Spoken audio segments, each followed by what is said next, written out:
Hello and welcome to Uni-Eng Talk, United Engineering Talks, a co-production by me, Faiza Ashraf Sheher, and researcher Eleni Hadjigeorgiou. It's a podcast that's been inspired and scientifically supported by the Peer Networks for Engineers project, which was funded by the Royal Academy of Engineering, and the podcast itself is funded by Newcastle University Sage Participatory Research Fund. This is the first episode that we're doing. The whole podcast itself is going to be 12 episodes altogether, hopefully, ranging on a multitude of issues revolving the engineering industry and what we can do to solve them.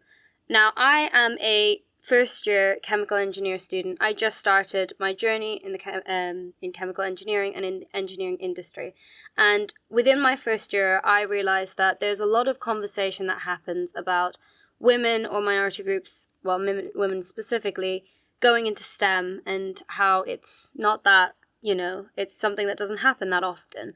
But once you're in it, once you're in your degree, there's a lot of things that go on that I think should be raised, awareness should be raised for it, really, which is why we decided to do this podcast. And I really hope that by listening to it, you guys get a realization that you're not alone in any of your issues and these minority groups should be represented.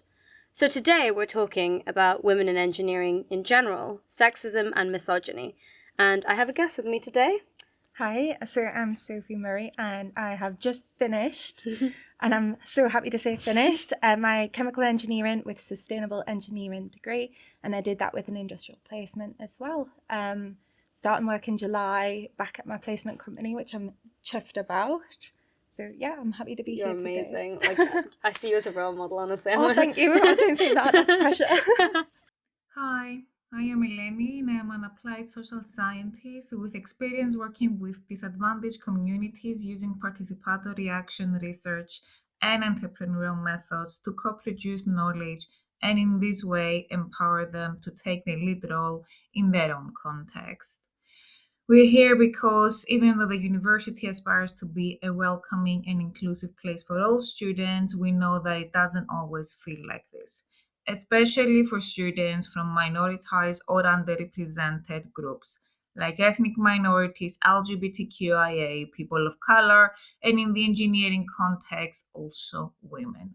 In our research, we first explored through a really systematic reviews what peer networks have been implemented to increase inclusion in engineering undergraduate students, and specifically the barriers and facilitators of these peer networks to increase sense of belonging. We quickly noticed that there are no studies carried out for peer networks in engineering undergraduate students in the UK context, and therefore we felt the need to carry out a digital auto-ethnography using a digital platform called Inemo to capture the voices of inclusion and exclusion from the minoritized groups in Newcastle University. The identified peer networks from the really systematic review were given to the engineering school students to choose and prioritize three that they deem more beneficial to them. The mechanisms of inclusion and exclusion and the barriers and facilitators of the identified peer networks that they were chosen by the students to implement in Newcastle University were discussed in a World Cafe setting where we gathered all together to formulate the change we wanted to see through each of these interventions. And the research does not end there. It is now passed on to the hands of the very capable students, and through this podcast, they're going to further explore the feelings of belonging as well as disseminate the findings of this project and also carry out their chosen peer networks. All the best. Right, so let's start off with some positives then. Where have you seen a positive within this industry, within the university? I think that times are definitely changing, and I think that it's so positive to see school outreach events now and encouraging girls from a younger age to get into engineering. because it's not something that I necessarily experienced when I was at school. And I think I would have definitely benefited from that, looking back at myself, to, you know, speak to university students about why they chose to do engineering and what engineering actually is in the first place as well. Because I think there's so many misconceptions about what an engineer should look like, what an engineer is. And I think that, you know, actually getting out there and speaking to school age kids, you know, whilst before they've had to make a decision is where it's at. Yeah, I think it's amazing seeing the actual understanding of what engineering is. I didn't get that in my school either much, but like sort of these programs where they bring women in and actually explain like this is what you could be doing and this is like interesting, and it's not like the expected sort of like you need to it's a lot of labor and there's no screwdrivers, there's not a spanner. It's actually, look, this simulation software, it's so cool, look, we can code, look, we can design this, and actually realizing what that is. I think so really educational in the best yeah. ways. I would say one of my favorite things is like from my first year is just the sheer, you know, bonding that women in engineering do have with each other. There's such a sense of a community between us, and I think it's so nice to know that like someone's always got your back and someone always has the best interest for you. Yeah, absolutely. It's an amazing community. So before we start on the sort of negative side, I was wondering, like, what's your story of being an engineer? Because I know there's sort of this standard of what is an engineer, what makes an engineer, but I think it's interesting to find out how like we as women even decided to do this degree. Yeah, I mean, I don't think it was kind of one of these ones, or I've always wanted to be a dentist, or I'm going to be a dentist. It wasn't like that. I think in my head, I kept my A levels fairly open. So I did chemistry, maths, geography, and I did an EPQ, and I did RE because I went to Catholic school. But I kept it open, and I was kind of thinking I'd probably go into chemistry. But I really enjoyed maths, so I ended up going on my open days predominantly to do chemistry, and the lab work didn't sound like it was for me. I'm not someone that loves being in the lab.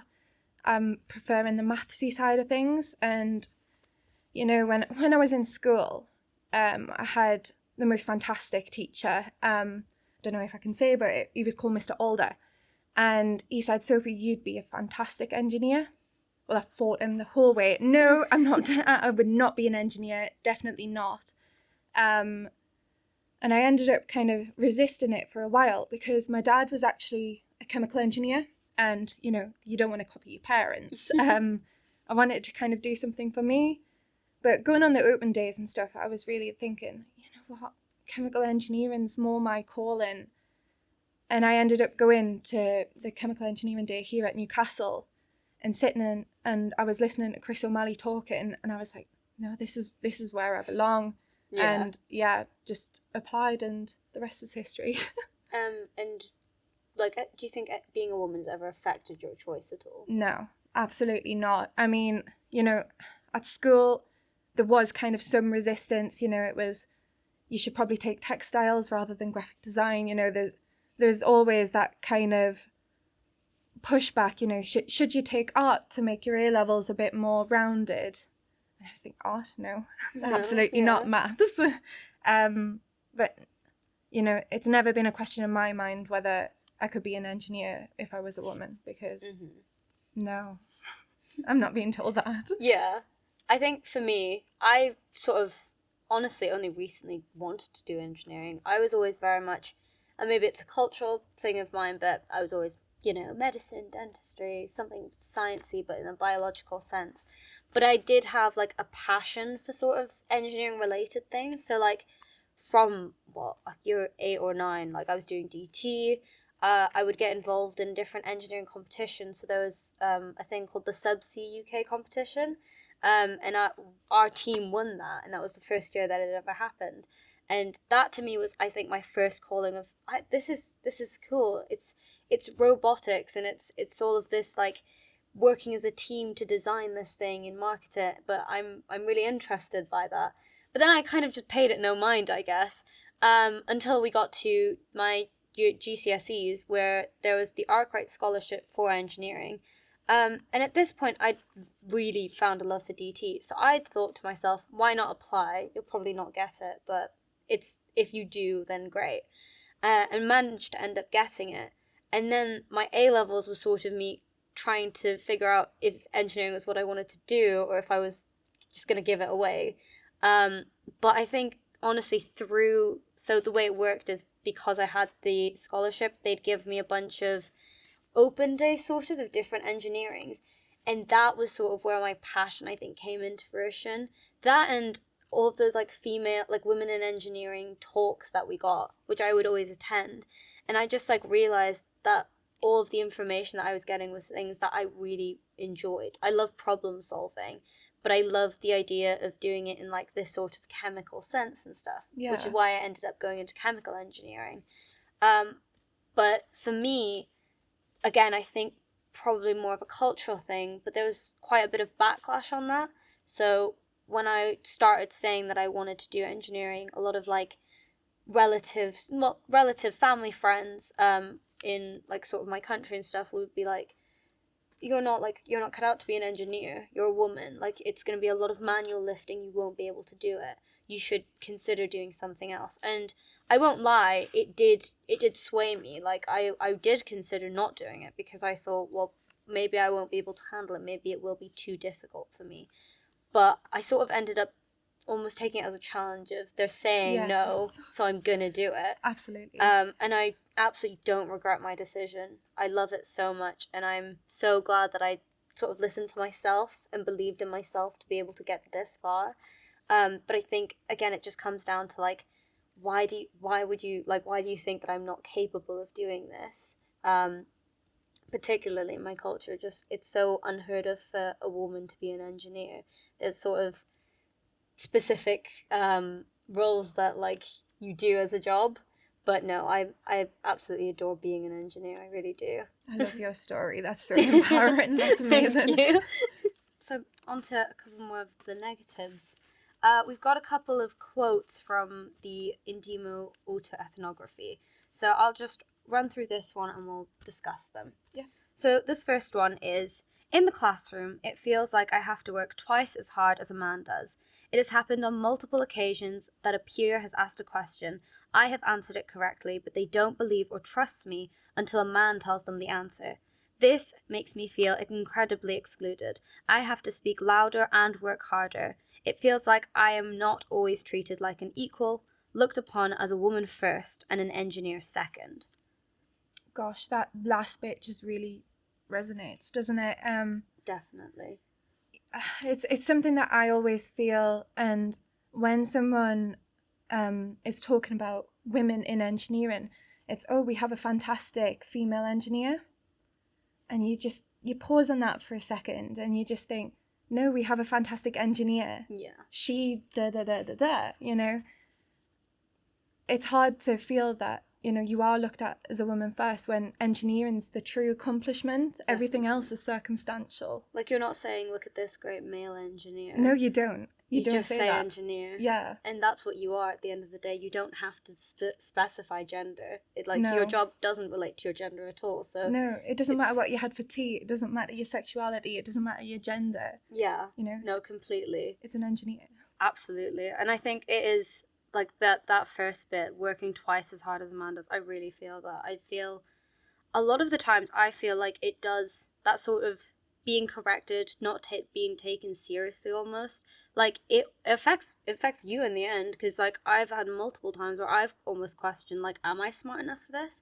But I know I've gotten here through the exact same means as the men have, that other people have, and so to be essentially treated as if I don't have the knowledge that I'm supposed to, it affects me. But I'm also like, it makes me angry. Like, why? Yeah, you should be angry. I deserve to, like, I work to be here and I deserve to be here, and no one should be able to make me feel otherwise. No, you shouldn't doubt yourself. And Absolutely. I think the more that you're made to doubt yourself, you know, it's not great. No. At the end of the day, we just want to be engineers, that's all, right? That's what we've all worked to do. Exactly. Through the Inemo, we actually had people of colour who were women who were part of LGBTQIA sort of talking about how they felt unsafe to use their pronouns, just within within this engineering, like within the school, within the university, within their general lives. And I think again it is that sort of like that layering up of that intersectionality, that issues that are building up and that they just don't feel safe overall.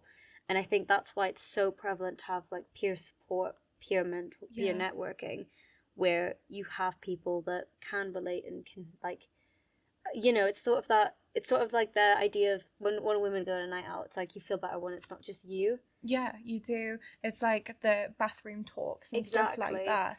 And I think it is just that case of when you have peers that are going through the same thing, you do feel like you're not the only one, and it feels just that tad bit safer, or else there is that feeling of being unsafe that people definitely have been experiencing. Yeah, we do need to do more within the peer networks and stuff to make people feel included and feel like they can just be unapologetically themselves. Exactly, yeah. Because, I mean, just to not be able to comfortably say your own pronouns, it definitely must be very difficult.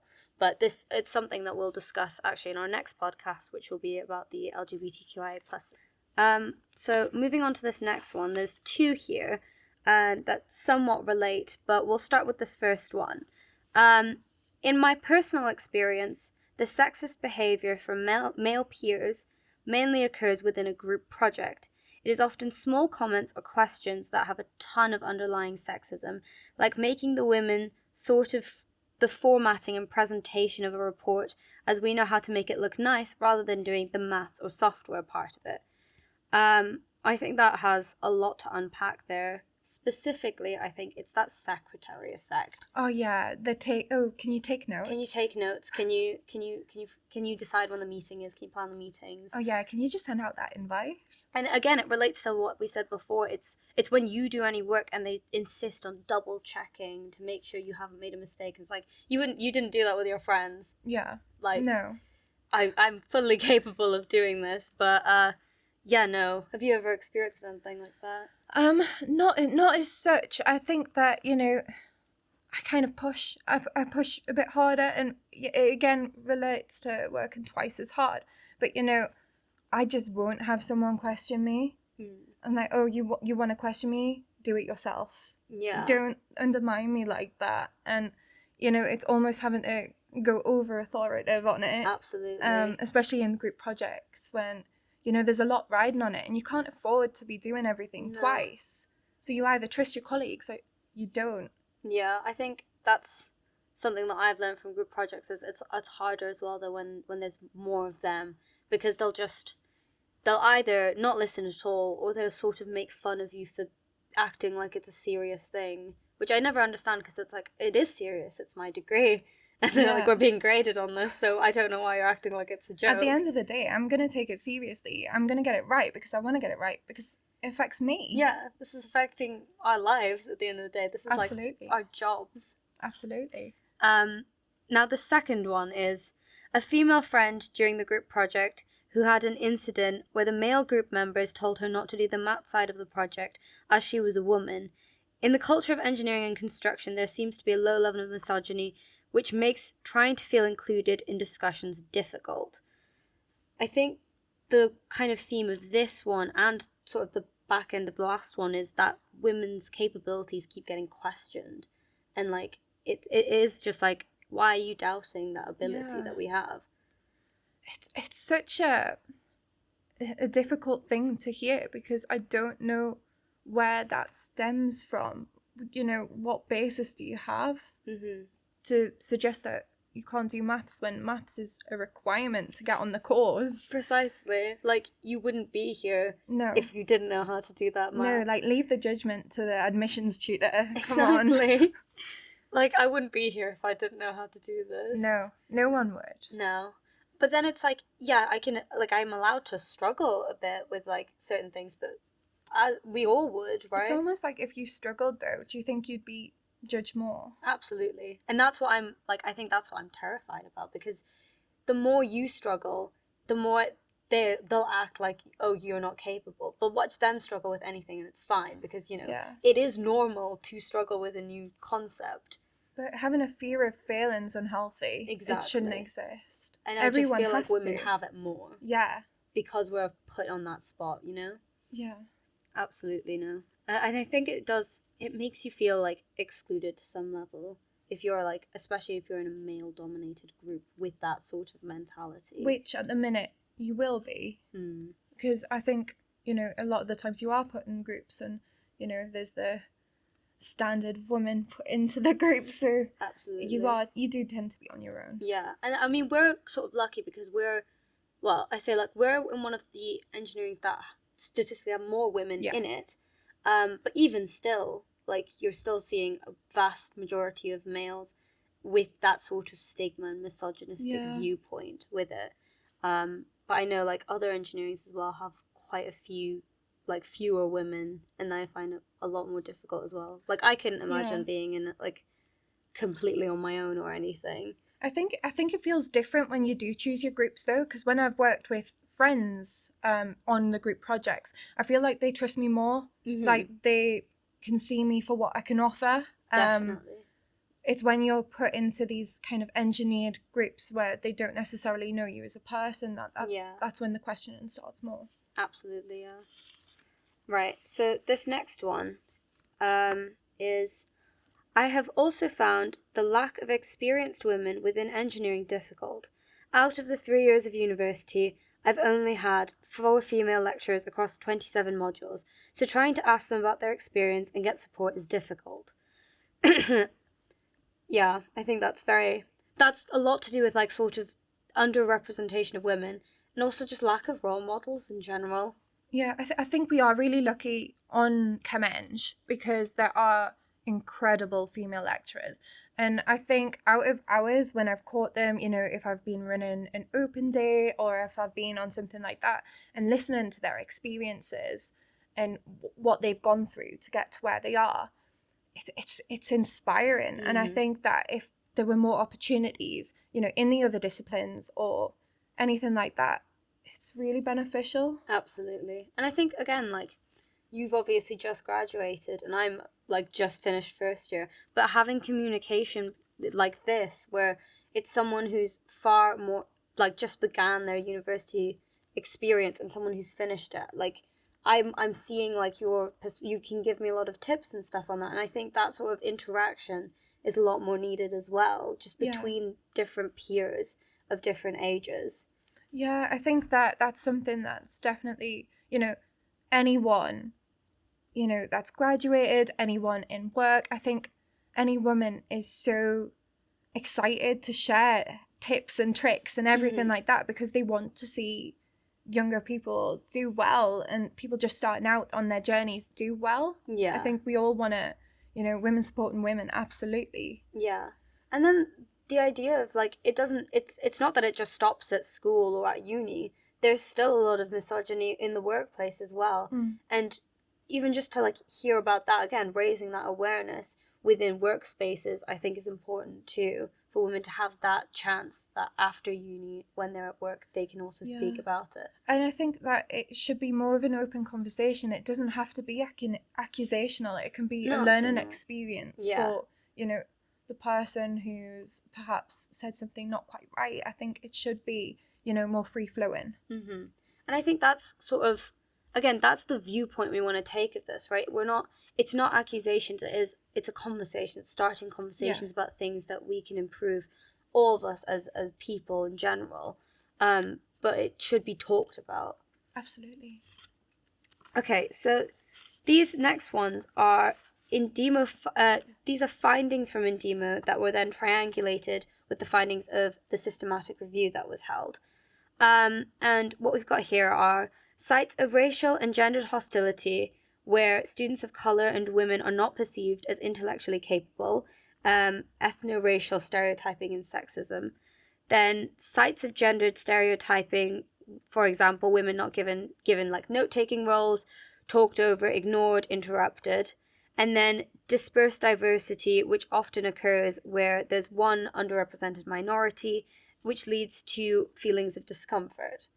And sort of the outcomes of that we found were that underrepresented minorities form study groups with other minorities. There's reduced social and academic confidence. There's a reduced sense of belonging.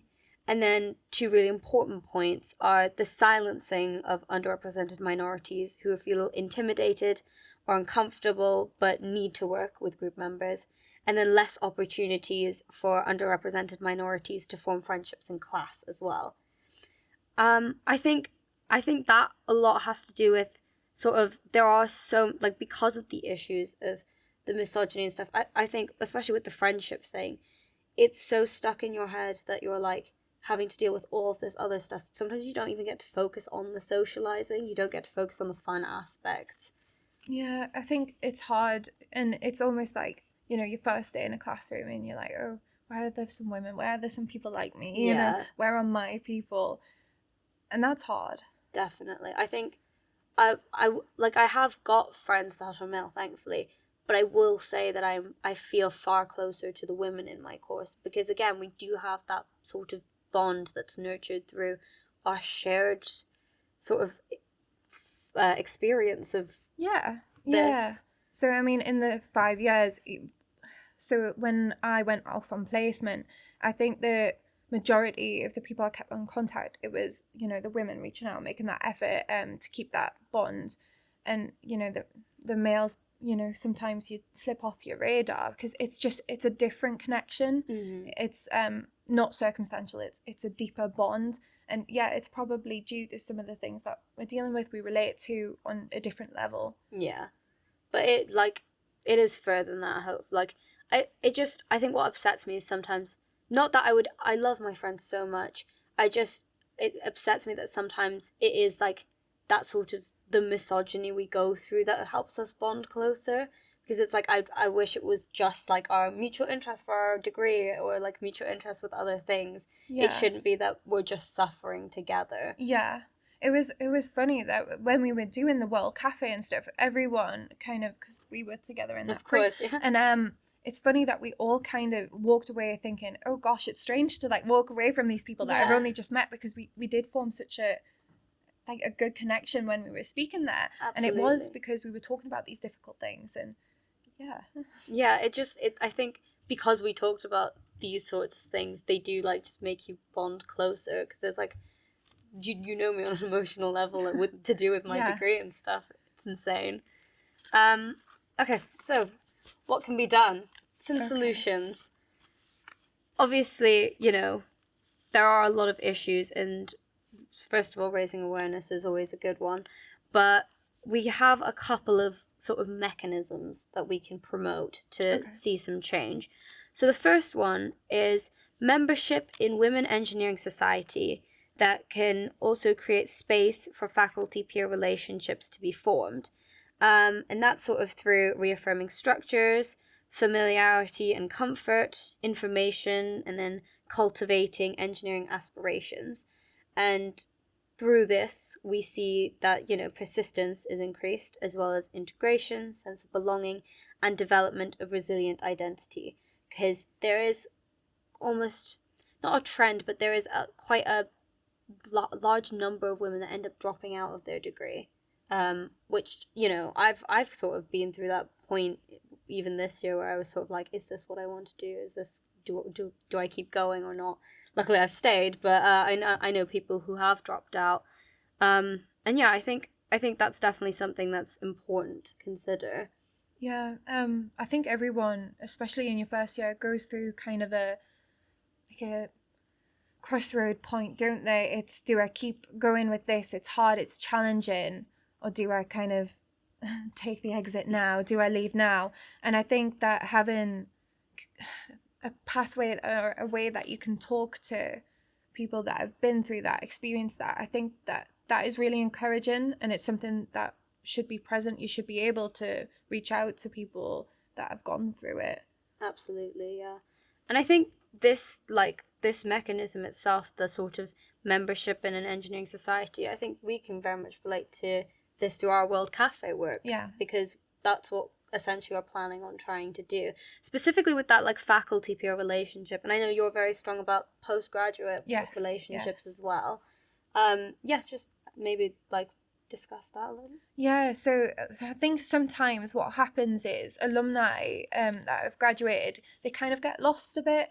And I think that there's so many, not just networking opportunities, but kind of friendship opportunities that are missed there. I think it would be really interesting if there was something more formalized that the university could keep in contact with recent graduates and, you know, have them in to do talk, have them in to talk about their company, have them in to talk about their experiences or their do's and don'ts of engineering. Absolutely. Yeah, I don't think there's anything that exists yet, but it's something that I'd definitely be keen to get involved with. And I think, again, that's something that what we're planning on doing, hopefully, is to create a society that's for like these underrepresented minorities to come and talk to people and actually have sort of, as much as, yes, we do have societies that exist for like engineering principles, but I think, and I know I've talked about this with a couple of people, sometimes they focus too much on essentially the socializing aspect, which is important, but it would be nice to also be able to get something like educational and beneficial and feel like, you know, have talks about things that could further your career potentially. And I think that's something that we really want to promote with that as well. Yeah, it doesn't just have to be a ball, it doesn't just have to be a dinner, you know, it could be something that let's share experiences, let's have a look at my company, they're really inclusive, they're really this, exactly. And that'll give a lot of guidance, you know, you should apply to this place because they're really this, and and potentially have talks from faculty members about their experiences absolutely. And how they've gotten to where they are at that There's point. so many incredible stories that I think just aren't captured, that would be a great space to do it. And it would increase that sort of lack of role models that people feel, you know, they don't have as well. Okay, so this next mechanism is to, well, related actually, role models and promoting interventions that emphasize engineering as work towards communal goals, like the United Nations Developmental Goals, which is like access to water, and that's opposed to agentic goals, and that's sort of like instilling a sense of belonging and identity for underrepresented minorities, but also through conversations around identity, exploring identity and learning about identity related issues, which, you know, is very much sort of what we're doing here as well, opening up a platform for people to be able to talk about things. Because at the end of the day, we are just students. We're going through it. You're about to start a job. Yeah. And it's just real world experiences that we've faced, and we're talking about it because it should be talked about, right? Yeah, I think that it's important that people don't feel like they're on their own or the issue that they're having. It's not, you know, you're not the first person to have experienced this. Look at what you can accomplish if that's overcome. And the more people do talk about it like this, I feel like the more the conversation starts everywhere, because there can be people now, like someone who's listening didn't realize that there were people who felt the same, but this is us saying you're not alone, and you have people who feel the exact same way. The outcomes that we're hoping to get from this sort of mechanism was increased women and under minorities performance and motivation, which increases women's and underrepresented minorities persistence as well. Again, trying to stick it out, stay in that degree, not feel like you have to drop out, because at the end of the day, if this is something you wanted to do and you're dropping out because of, say, misogyny and stuff, it's just not fair on you. No, that's a failing on everyone's part. You know, that should never even be a question in someone's mind. You know, if you're not struggling academically with things, you're struggling because you're not feeling included. That's something that needs to be addressed. Precisely, yeah. Other outcomes involve professional and personal development, a sense of belonging, and students can learn to recognize and challenge identity-based stereotypes and expectations. I think that's really important as well, sort of not just letting it happen, not being a bystander. You see something that seems misogynistic and you can say, like, no, this isn't okay, or your comments aren't okay and such. Yeah, I think there's a lot of that, isn't it? It's, how you should look, what you should be, who's to say that anything should be a certain way? Exactly, yeah. There is just so much stigmas that we can, again, like the what is an engineer. I know from my experience that a lot of the time before I went into it, a lot of people told me you shouldn't go into it because it'll be a lot of labor and you're not cut out for it, essentially. Yeah. But it's, you need to, they're not educated in, there's so many different types of engineering, and Yes. they're not all, it's not all like hard hats and stuff, not always. Not and always. Even if they are, like, people can do that, it's fine. Yeah. Um That's something that I've definitely dealt with. I mean, it's not that it's coming from a bad place. I mean, mine was my own gran. I like to tell this story, but she asked me what I was doing in my degree. One day, she just was really taking an interest in me and what I was up to. And on that particular day, I'd been doing some simulation software and building a plant. It was a brewery, and I was telling her about it, and she went, "Oh, okay." I was like, "Oh, what's wrong? What? Please share." Yeah. And she's like, "Well, that's not. You don't sound like you're doing any engineering." And I went, "What do you mean? Like, what do you mean I'm not doing any engineering?" She's like, "Well, where's your spanner?" I'm thinking, well, that's kind of not what engineering is anymore. Exactly. They just see it as it's your electrician, it's your plumber coming into your house. They're the engineers, but there's so much more. Like, this degree has taught me that there's so much more to it than just that. Like, it's a lot of brain power. It's a lot of simulations, a lot of coding and such. Yes. But again, I think that is why things like this, where you have these role models and these ways to, even just before you get into the degree, to understand what the degree is, and that it's not that sort of thing.